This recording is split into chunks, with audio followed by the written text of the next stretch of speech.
Hello everyone, শুরু করেছি উপন্যাস অবসেশন, লেখিকা অরুণিমা সিং, পর্ব 10, কণ্ঠে আরবি। জানো অ্যাশ, পৃথিবীতে আমার সবচেয়ে আপন কে? আমার বাবা মা? না, তুমি। অ্যাশ চমকে ওঠে। আমি? হ্যাঁ, তুমি। আজলানের বুক থেকে মাথা উঠিয়ে অ্যাশ বলে, আমি কিভাবে? আজলান অ্যাশকে আলতো করে জড়িয়ে ধরে বলে, তুমি আমার হৃদয়ের সব থেকে কাছের মানুষ। তুমি আমার অবসেশন, আমার আসক্তি। আমার সবটা জুড়ে শুধু তোমার অস্তিত্ব বিদ্যমান। একজন মানুষের সবচেয়ে কাছের মানুষ তার বাবা মা, তারপর অন্য কেউ। বাবা মা? আজলানের কণ্ঠ ভারী শোনালো। সে অ্যাশের কাঁধে মাথা দিয়ে আকাশের দিকে এক দৃষ্টিতে তাকিয়ে বলল, সেটাই তো নেই। আজলানের কথা শুনে অ্যাশ যেন আকাশ থেকে পড়ল। আজলানের বাবা মা নেই মানে কি?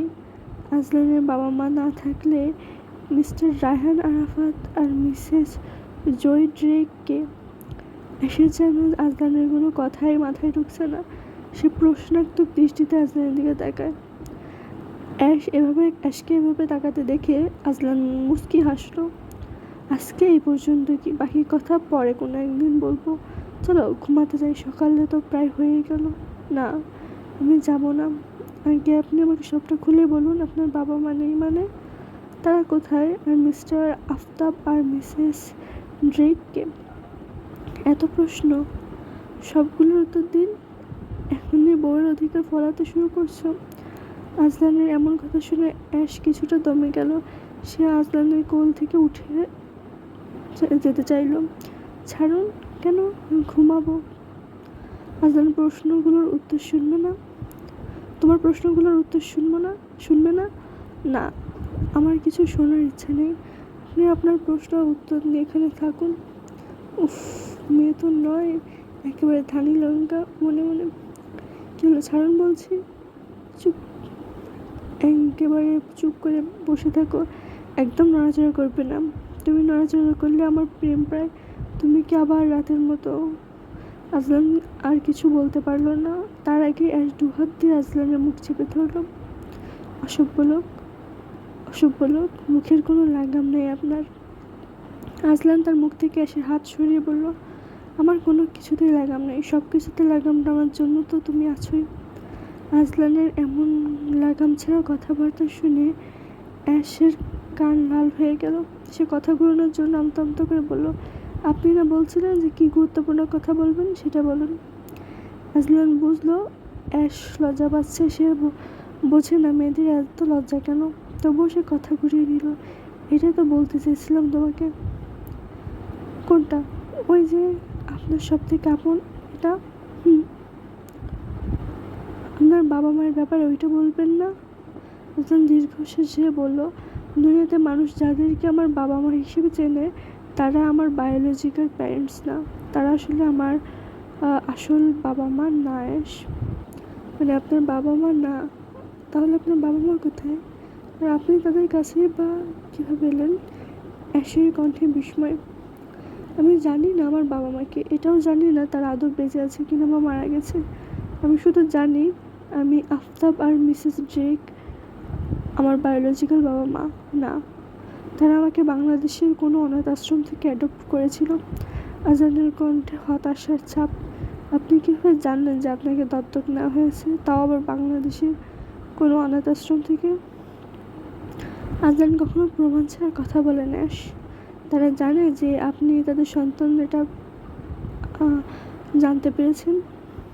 না, তারা কেন কেউই জানে না। আজকে শুধু তুমি জানলে। তারা তো আমাকে তাদের নিজের সন্তানের মতো ভালোবাসে। আমি কিছুতেই এটা জানিয়ে তাদেরকে কষ্ট দিতে চাই না চাই দুনিয়ার মানুষকে এটা জানাতে যে আমি তাদের নিজেদের সন্তান না। দুনিয়ার মানুষ তাদের মাধ্যমে আমাকে চিনুক, জানুক। আজলান ড্রেক রায়হান আফতাব আর জয় ড্রেকের সন্তান। তাদের খারাপ তো কিছু নেই। আমাকে অন্য কেউ গর্ভে ধারণ করলেও আমাকে কষ্ট করে এরাই বড় করেছে। আমাকে কখনো খুনাক্ষরে টের পেতে দেয়নি যে আমি তাদের সন্তান না।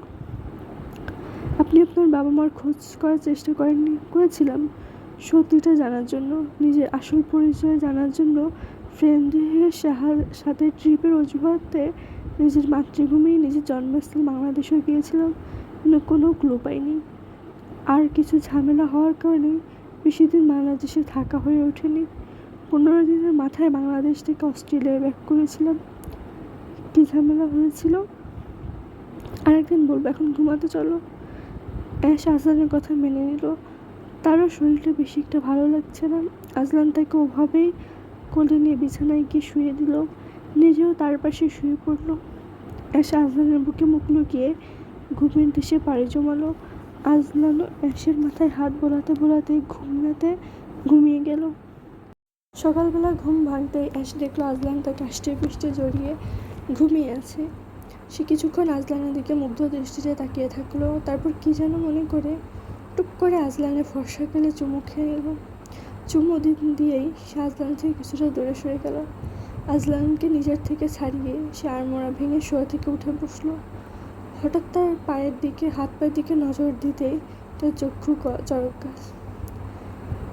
এই কী অবস্থা তার হাত পায়ের! শুধু হাত পায়ে না, পুরো শরীরে ছোট ছোট লাল চিহ্ন। প্রথম দেখে অ্যালার্জি মনে হবে, হঠাৎ কাল রাতের কথা মাথায় আসতে অ্যাশ বুঝলো এগুলো কোনো অ্যালার্জি নয়, এবং এগুলো হচ্ছে তার প্রিয়তম স্বামীর থেকে পাওয়া প্রথম ভালোবাসার চিহ্ন। কিন্তু তাই বলে এত! শরীরের কোনো জায়গা ফাঁকা নেই। অ্যাশের এবার আজলানের উপর প্রচণ্ড রাগ হলো।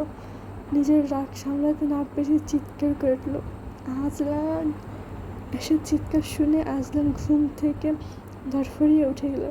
ঘুম কাতুরে কণ্ঠে জিজ্ঞেস করলো, কী হয়েছে বেবি? এনি প্রবলেম না ছাই? কী করেছেন আপনি?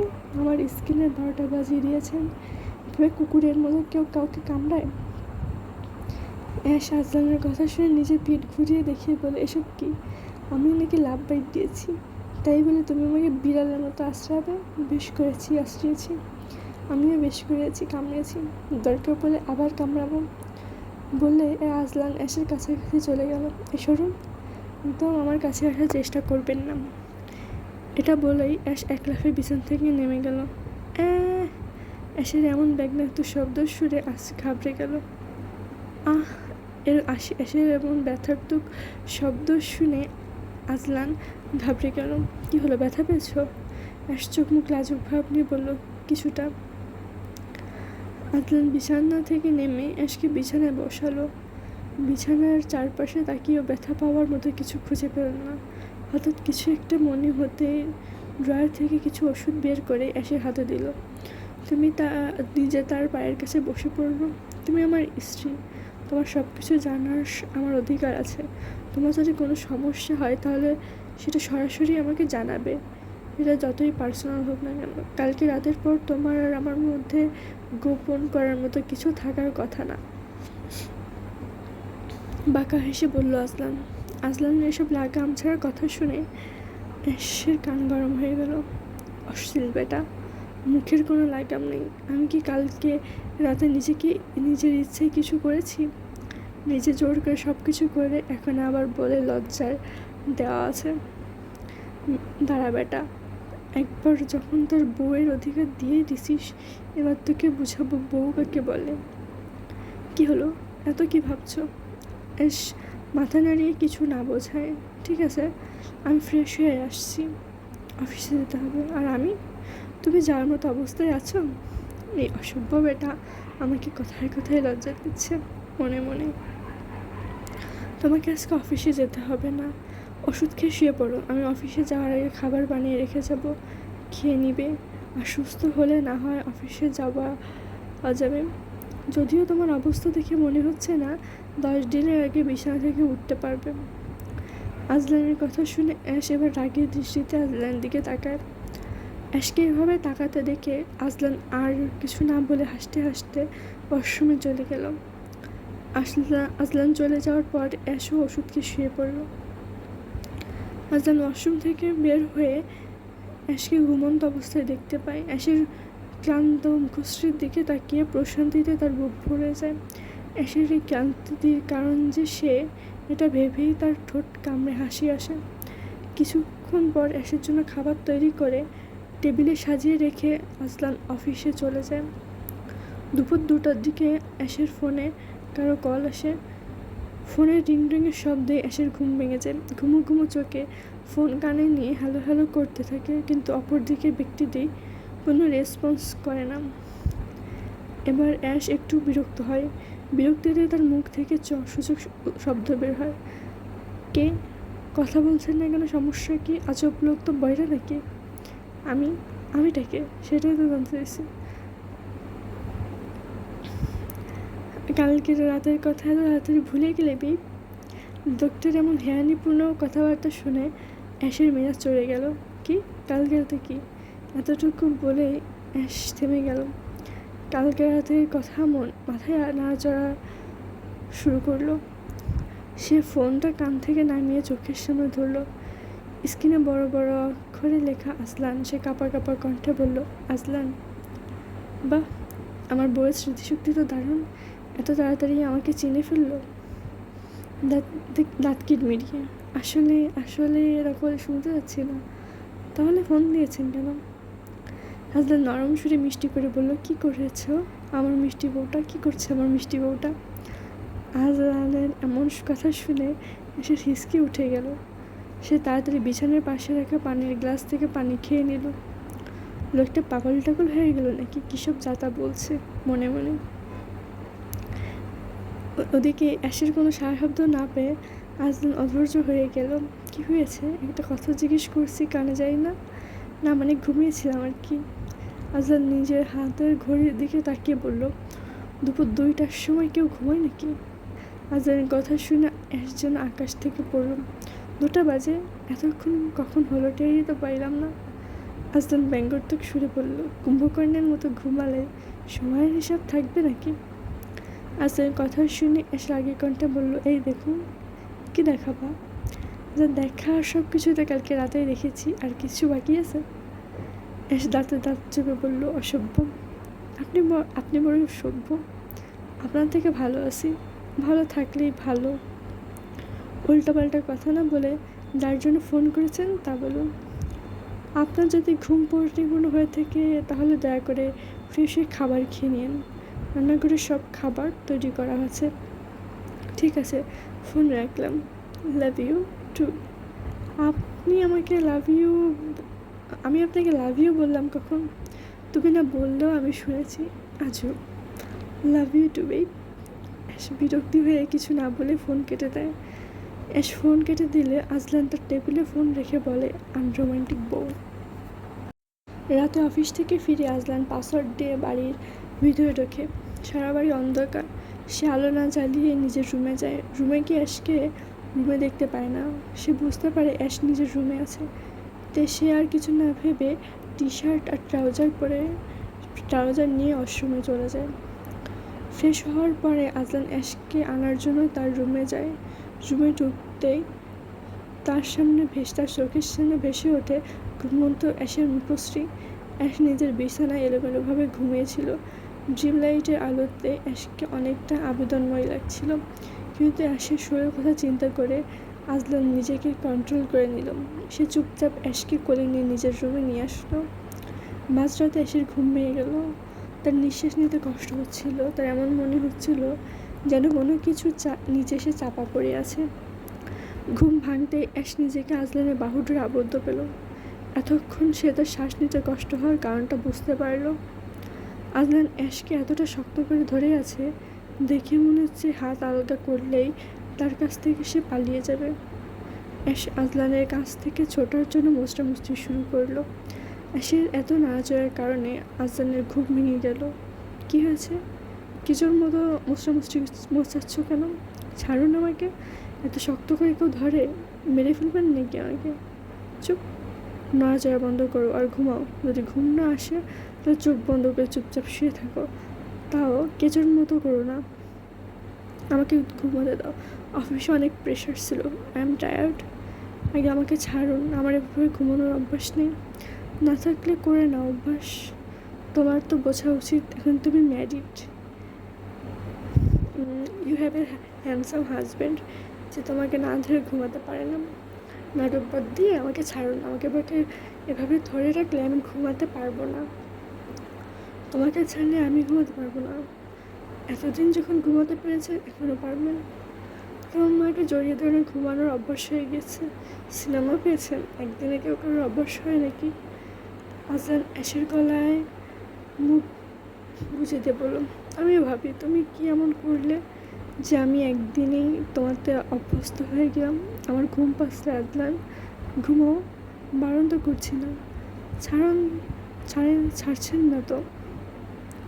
না ছাড়লে ঘুমাবো কী করে? একে তো আমার পারমিশন ছাড়া আমাকে এই রুমে নিয়ে এসেছেন, আর এখন আমাকে মারার প্ল্যান করছেন। তোমার ওপর অধিকার খাটাতে আমার কোনো পারমিশনের দরকার নেই বেব। এখন ঘুমাও, আর ঘুম না আসলে বলতে পারো কালকের রাতটা অনেক ভালো ছিল। আজলানের কথা শুনতেই অ্যাশ চুপ হয়ে গেল। আজলান ঠোঁট কামড়ে হেসে বলল, ঘুমিয়ে গেছো বেব? না ঘুমালে আমরা কালকের সমাপ্তি থেকে আবার আরম্ভ করতে পারি। আজলান, আমি অসুস্থ, তাই তো জিজ্ঞেস করছি, নাহলে পারমিশন দিতাম না। অ্যাশ চুপ, সমস্যা নেই, ঘুমাও, সকালে অফিসে যেতে হবে আমার। এটা বলে আজলান অ্যাশকে নিজের সাথে মিশিয়ে নিল। অ্যাশও কোনো বাধা না দিয়ে চুপটি মেরে আজলানের বুকে মাথা দিয়ে ঘুমিয়ে পড়ল। সকালের উত্তপ্ত রোদ জানলা ভেদ করে আজলানের মুখে পড়ল। তার ঘুম ভেঙে গেল। ঘুম ভাঙতে সে অ্যাশকে নিজের বুকের সাথে লেপ্টে থাকতে দেখল। অ্যাশ একদম বিড়াল বাচ্চার মতো গুটিসুটি মেরে আজলানের বুকের সাথে মিশে আছে। আজলান অ্যাশের কপাল থেকে চুল সরিয়ে দিয়ে একটা চুমু দিল। ঘোর লাগা দৃষ্টিতে তার দিকে তাকিয়ে বলল, একদম বিড়ালের বাচ্চা, তোর ঘুমন্ত অবস্থায় চুমুটা না দিয়ে যদি জাগ্রত অবস্থায় এলাম, তাহলে কি তুমি এভাবে চুপচাপ থাকতে? নিশ্চয়ই না। এটা বলেই আবারও অ্যাশের কপালে ঠোঁট ছোঁয়াবে, তার আগে অ্যাশ চোখ মেলে তাকায়। অ্যাশের হঠাৎ এভাবে চোখ মেলার কারণে আজলান ঘাবড়ে যায়। আজলানকে এভাবে নিজের দিকে ঝুঁকে থাকতে দেখে অ্যাশ জিজ্ঞেস করে, কী করছিলেন আপনি? আজলান আমতা করে বলে, কই কিছু না তো। আজলানের কথা শুনে অ্যাশের সন্দেহ হয়। সে শোয়া থেকে উঠে বসে। আপনি আমার ঘুমিয়ে থাকার সুযোগ নিচ্ছিলেন আজলান? অ্যাশের এমন প্রশ্নে আজলান ভেবাচেকা খেয়ে যায়। আমি কেন তোমার সুযোগ নেব? তুমি তো পুরোটাই আমার, তোমার কি সুযোগ নেব? সুযোগ যদি নেওয়ারই হয় তাহলে তো অন্য মেয়ে আছে। আজলানের এমন কথা শুনে অ্যাশের মাথায় রাগ উঠে গেল। সে আজলানের টি শার্টের কলার ধরে নিজের কাছে নিয়ে আসলো, রাগী কণ্ঠে বলল, শুনুন মিস্টার আজলান, যখন আপনি আমাকে কবুল বলে বিয়ে করেছেন, তখন থেকেই পৃথিবীর অন্য নারীরা আপনার জন্য হারাম হয়ে গিয়েছে। ভুলেও আমি ছাড়া অন্য কারোর দিকে তাকানোর কথা ভাবলেও সুযোগ নেওয়ার কথা চিন্তা করা তো দূরের কথা। অন্য কারোর দিকে তাকানোর কথা ভাববেন না, সুযোগ নেওয়ার কথা তো চিন্তা করা তো দূরের কথা। এটা বলেই অ্যাশ আজলানকে ছেড়ে বিছানা থেকে নেমে ফ্রেশ হতে গেল। এদিকে আজলান অ্যাশের যাওয়ার পানে তাকিয়ে ফিসফিস করে বলে উঠল, আমার শহরে তুমি ছাড়া অন্য কারোর প্রবেশ নিষেধ, কারণ আমিটাও শুধু তোমাতেই সীমাবদ্ধ। অ্যাশ ওয়াশরুম থেকে উঁকি দিচ্ছে রুমে আজলান আছে কিনা, তা দেখার প্রাণপণ চেষ্টা চালাচ্ছেন। তখন আজলানকে ওভাবে কথাটা বলার পর নিজেই লজ্জায় শেষ হয়ে যাওয়ার অবস্থা হয়েছিল। তাই আর কিছু না বলে একেবারে সোজা ওয়াশরুমে ঢুকে গিয়েছিল। শাওয়ার নেওয়ার পর তার মনে পড়ল যে সে জামা কাপড় আনতেই ভুলে গেছে। তাই এখন টাওয়াল পরে রুমের মধ্যে আজলান আছে কিনা তো দেখার চেষ্টা চালাচ্ছে। আজলানকে রুমের মধ্যে দেখতে না পেয়ে অ্যাশ হাঁপ ছেড়ে বাঁচল। গুটি গুটি পায়ে আলমারির কাছে এগিয়ে গেল। আলমারি থেকে কাপড় চোপড় নিয়ে কাপড় চোপড় বের করে হাতে নিতেই আজলান দরজা খুলে রুমের ভিতর প্রবেশ করলো। অ্যাশকে এই সময় এভাবে টাওয়াল পরা অবস্থায় নিজের সামনে দেখে আজলানের চোখ ছানা পড়া হয়ে গেল। হঠাৎ আজলানকে দেখে অ্যাশও যেন নড়তে পারছে না, একেবারে স্ট্যাচু হয়ে গেল। আজলান অ্যাশের সামনের দিকে পা বাড়াতেই অ্যাশ জোরে চিৎকার দিয়ে জামা কাপড় নিয়ে এক ধরে ওয়াশরুমের ভিতরে গিয়ে দরজা আটকে দিল। অ্যাশের এমন কাণ্ডে আজলান বোকা বনে গেল। সে ভাবুক হয়ে বলল, সব কিছুই তো দেখা শেষ। তাহলে আজ অ্যাশও অফিসে এসেছে, যদিও সকালের ওই ঘটনার পর আজলানের ধারে কাছেও ঘেঁষেনি।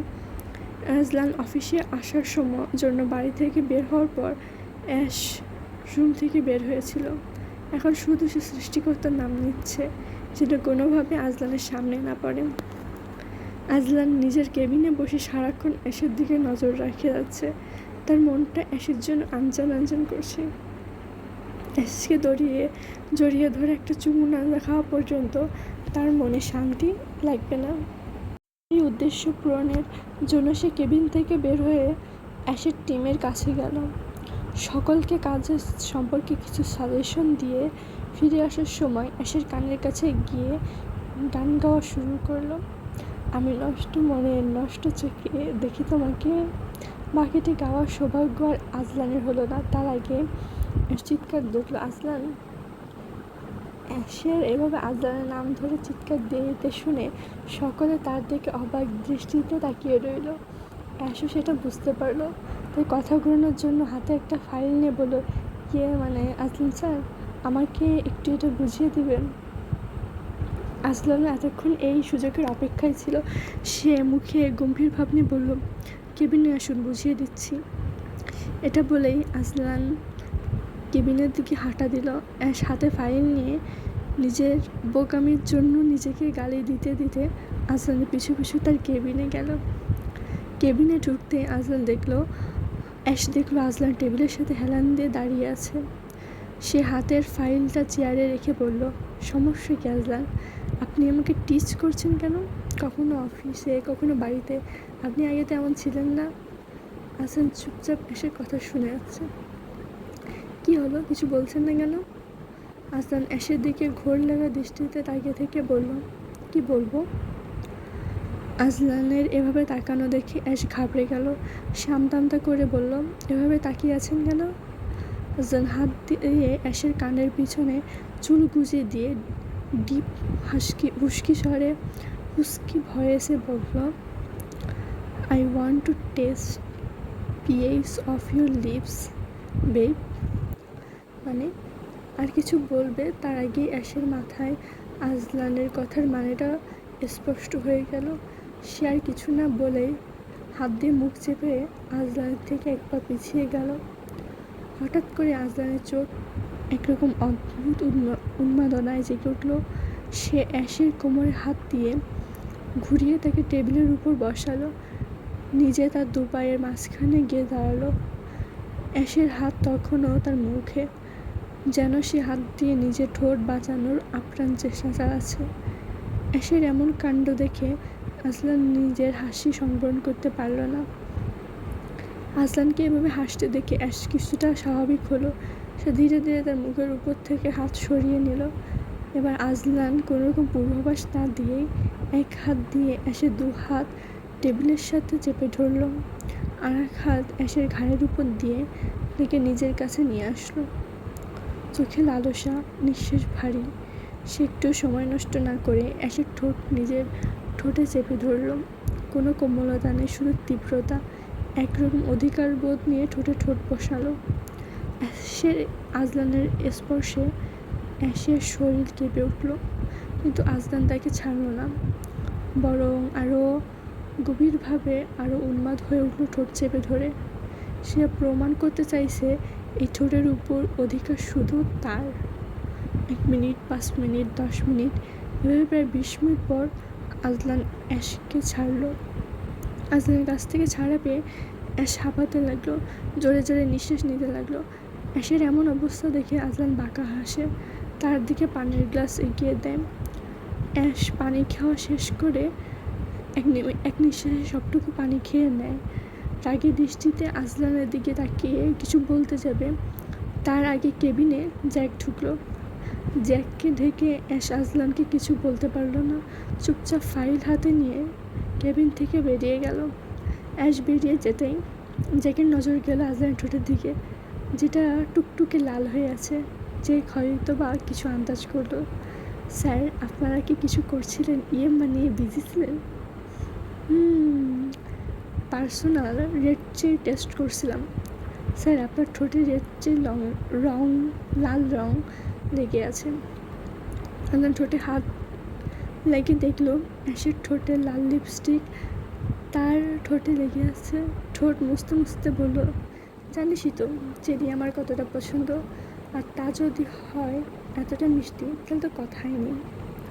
যে হাসতে হাসতে বললো, তাই বলে স্যার আপনি কেবিনে? তোর বেতন থেকে 1000 টাকা কাটা। যে অবাক হয়ে বললো, স্যার 2000 কাটা। যাক চুপ হয়ে গেল। কথা বললে যে মাস শেষে তার পকেট পুরো খালি থাকবে তা তার বুঝতে বাকি নেই। এসেছিলে কিসের জন্য? ইভান স্যার কল করেছিল। কেন? আপনার মম অসুস্থ, তাকে নিয়ে তারা হসপিটালে গিয়েছেন, আপনাকেও যেতে বলেছে। অ্যাশকে গিয়ে বল ডাকছি। ওকে। এটা বলেই জ্যাক কেবিন থেকে বেরোতে নিচ্ছিল। আসুন। জি স্যার। আজল বাঁকা হেসে বলল, রোম্যান্স করার মানুষ থাকলে যে কোনো জায়গায় বসে রোম্যান্স করা যায়, সেটা হোক গাছতলা কিংবা অফিসের কেবিন রুম। রোম্যান্সের জন্য কোনো নির্দিষ্ট জায়গা লাগে না, বিয়ে করলেই বুঝবি।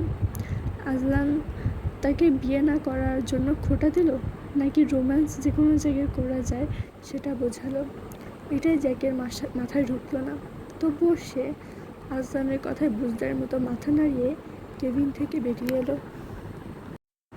আজ এই পর্যন্তই। পরবর্তী পার্ট নিয়ে খুব দ্রুতই আপনাদের মাঝে চলে আসবো। যদি ভালো লেগে থাকে অবশ্যই একটা করে লাইক করে দিয়ে দিবেন। ধন্যবাদ।